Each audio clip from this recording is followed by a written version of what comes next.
আমরা এখন পুরো বাংলাদেশের বিভিন্ন শিক্ষা প্রতিষ্ঠানে হোক স্কুল কলেজ কিংবা বিশ্ববিদ্যালয় আমরা একটি জিনিস লক্ষ্য করছি যে আমাদের যারা শিক্ষক রয়েছেন শিক্ষকদেরকে একটি বাধ্যতামূলক পদত্যাগ করানোর একটি ট্রেন্ড চালু হয়েছে।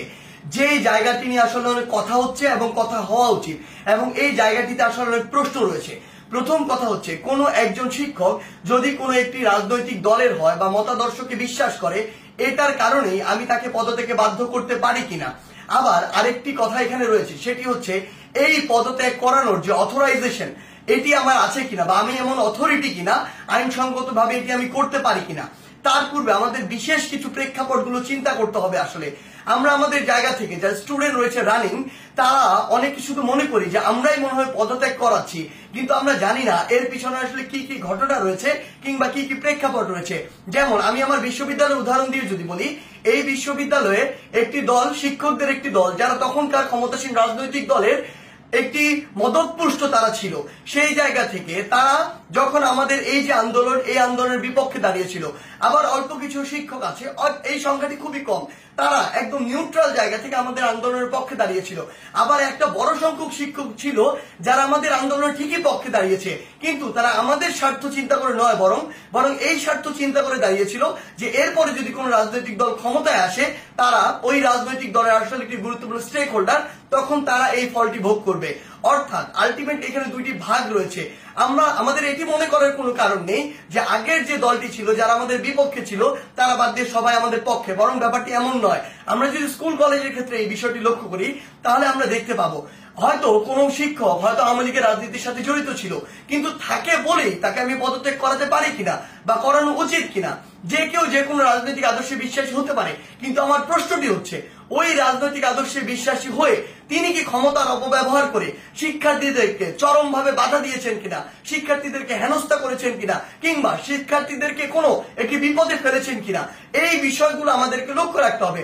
ইভেন ইফ যদি তিনি এই কাজগুলো করেও থাকেন তারপরও তার বিরুদ্ধে এরকম একটি প্রক্রিয়া পদত্যাগ করানোর জন্য যে বাধ্য করা এটি আমি করতে পারি কিনা, এই অথরিটি আমার আছে কিনা। আমরা আমাদের জায়গা থেকে মনে করি এটি একটি নিয়মতান্ত্রিক আইনসঙ্গত প্রক্রিয়ার দিকে যাওয়া উচিত এবং এটি তদন্ত সাপেক্ষ হওয়া উচিত। আমরা যদি পিছনের কিছু ঘটনা আসলে লক্ষ্য করি তাহলে কি বিষয়গুলো দেখব। আমরা দেখব প্রত্যেকটি স্কুলে আওয়ামী লীগ ফ্যাসিস্টের আমলে আসলে যে শিক্ষকরা আওয়ামী লীগের তোষামতি করে তেলবাজি করে ডমিনেট করেছে, আরেকটি শিক্ষক ছিল আরেকটি গোষ্ঠী যারা আসলে চুপ ছিল ওই পুরো সময়টুকুতে। এমনটি ভাবার কোনো কারণ নেই যে তারা নিউট্রাল ছিল, তারা তাদের জায়গা থেকে হয়তো এমন আরেকটি দলের ছিল যে দলটি তখন ক্ষমতায় ছিল না।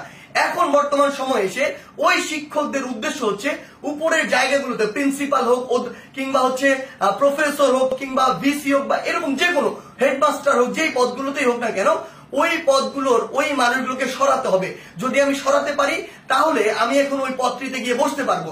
এটার কারণে তারা আসলে কি করছে, তারা তাদের ক্লোজ কিংবা কাছের কিছু স্টুডেন্ট কিংবা কিছু স্টুডেন্টকে বিভিন্নভাবে মোটিভেট করে কিংবা কিছু স্টুডেন্ট যারা অতি উৎসাহী বা যাদেরকে সহজে আসলে ইমোশনালি ড্রিভেন করা যায় ওই স্টুডেন্টদেরকে বিভিন্নভাবে প্রভাবিত করে তারা এরকম একটি মব তৈরির চেষ্টা করছে ওই টিচারদেরকে নামানোর জন্য।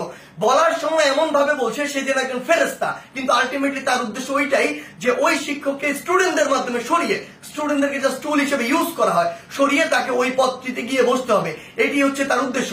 আবার এখানে আরো বিশেষ কিছু বিষয় রয়েছে।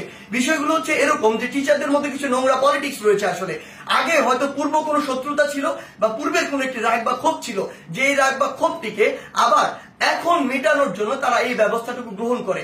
স্টুডেন্টদের যে সাইডটা ওই সাইডটা কিন্তু আসলে জানে না যে এর ভিতরে কি কি পার্সপেক্টিভ রয়েছে।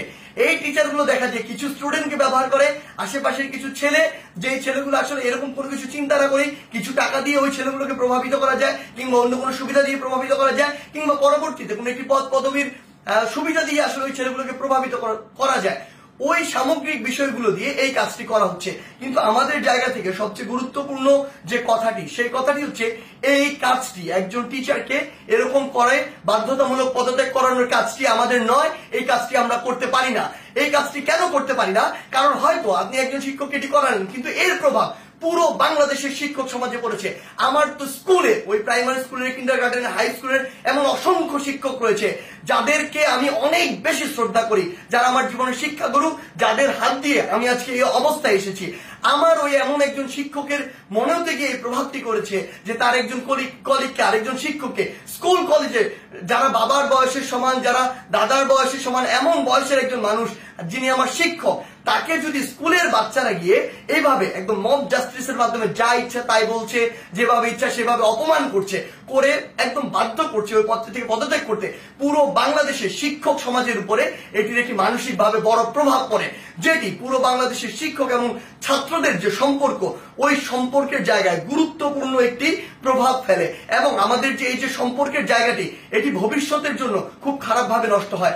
আমরা আমাদের শিক্ষার পরিবেশ নিয়ে কথা বলি, সেখানে যদি আমাদের শিক্ষক এবং শিক্ষার্থীদের যে এই পরিবেশটি ঠিক না থাকে, এই সম্পর্কটি যদি একটি তিক্ততার পর্যায়ে চলে যায়, তাহলে আলটিমেটলি এটি কিভাবে সম্ভব?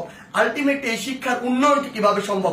সবচেয়ে বড় কথা হচ্ছে ওই শিক্ষক যদি দোষী হয় তাহলে আমরা আইন নিজের হাতে তুলে নিচ্ছি, আর যদি দোষী না হয় তাহলে আমরা আইনটি ভঙ্গ করছি, যার কোনোটি আসলে আমরা করতে পারি না। যেটি করছি এটি হচ্ছে আইনগতভাবে অন্যায়। আমাদের জায়গা থেকে আসলে স্পষ্ট বার্তা প্রশাসনের প্রতি, অন্তর্বর্তীকালীন সরকারের প্রতি স্পষ্ট বার্তা হচ্ছে এটি, যদি কোনো একজন শিক্ষক ওই ফ্যাসিস্ট সরকারের তোষামোদি করে কিংবা তেলবাজি করে বা ভালো সাজার উদ্দেশ্যে শিক্ষকদের উপরে কোনো শিক্ষার্থীদের উপরে কোনো হামলা করে কিংবা শিক্ষার্থীদেরকে অত্যাচার করে, নির্যাতন করে, অন্য কোনো শিক্ষকের বিরুদ্ধে নিপীড়ন করে, তাহলে তার বিরুদ্ধে আইনানুগ ব্যবস্থা নেওয়া হোক, অভিযোগ করা হোক, মামলা করা হোক, একটি আইনগত প্রক্রিয়া যাক। কিন্তু কেউ যদি এভাবে আইন নিজের হাতে তুলে নেয়, কাউকে যদি বাধ্য করে, আমি প্রশাসনকে এবং অন্তর্বর্তীকালীন সরকারকে আমাদের পক্ষ থেকে অনুরোধ জানাই, আপনি ওই সকল শিক্ষার্থীদের পিছনের উদ্দেশ্য কি, কে তাদের এই কলকাঠিটি নাড়ছে, কে তাদেরকে প্রভাবিত করছে, কি উদ্দেশ্যে প্রভাবিত করছে, এটি আপনারা তদন্ত করে ব্যবস্থা করুন। প্রয়োজন হলে ওই যে শিক্ষার্থী, যারা অল্প কিছু শিক্ষার্থী এটি করছে, সকলে কিন্তু এটি করছে না, আমরা বিভিন্ন বিশ্ববিদ্যালয়ে দেখেছি শিক্ষার্থীরা নিজে আবার ওই সম্মানিত শিক্ষকদেরকে তাদের শপথে ফিরিয়ে নিয়ে আসছে। আমরা আমাদের জায়গা থেকে বলি, যারা উদ্দেশ্য প্রণোদিত ভাবে এই কাজগুলো করছে তাদের উদ্দেশ্যে আপনারা তদন্ত কমিটি গঠন করুন। প্রয়োজনে ওই সকল শিক্ষার্থীদেরকে আপনারা আইনের আওতায় নিয়ে আসুন যারা এই কাজটি করছে, কারণ ওই সকল শিক্ষার্থীরা, ইভেন আমিও কোনো অথরিটি না, আমারও কোনো এই অথরিটি নেই যে আমি আইন নিজের হাতে তুলে নিব, কিংবা আমার এমন কোনো অথরিটি নেই আমি একজনকে পদত্যাগ করতে বাধ্য করব। সেই জায়গা থেকে আমাদের স্পষ্ট যেটি বার্তা, সেটি হচ্ছে পুরো বাংলাদেশকে আমরা যদি এগিয়ে নিয়ে যেতে চাই তাহলে এই শিক্ষার একটি সুষ্ঠু পরিবেশ থাকবে, এবং এই পরিবেশের সবচেয়ে গুরুত্বপূর্ণ যে দুটি স্টেক হোল্ডার, একটি হচ্ছে আমাদের সম্মানিত শিক্ষক আর একটি হচ্ছে আমাদের যে শিক্ষার্থীরা। এই দুই জায়গায় যে সম্পর্কের বিষয়টি, এটি যতদিন না সুন্দর হচ্ছে, শ্রদ্ধার হচ্ছে, স্নেহের হচ্ছে, ততদিন শিক্ষার পরিবেশ কোনোদিন সুন্দরভাবে ফিরে আসতে পারে না। তাই আমরা আমাদের জায়গা থেকে আমাদের এই শিক্ষকদের এভাবে বাধ্য করে কোন একটি নিয়মতান্ত্রিক প্রক্রিয়া না গিয়ে বাধ্য করে পদত্যাগ করানোর যে প্রক্রিয়াটি, এই প্রক্রিয়াটিকে আমরা কখনো সমর্থন জানাই না, বরং আমাদের সম্মানিত অনেক শিক্ষককে বিভিন্নভাবে প্ররোচিত হয়ে অপমানিত বা অপদস্থ করার যে ট্রেন্ড বা একটি প্রক্রিয়া আমরা দেখতে পাচ্ছি, এটিকে আমরা অবশ্যই ঘৃণা করে প্রত্যাখ্যান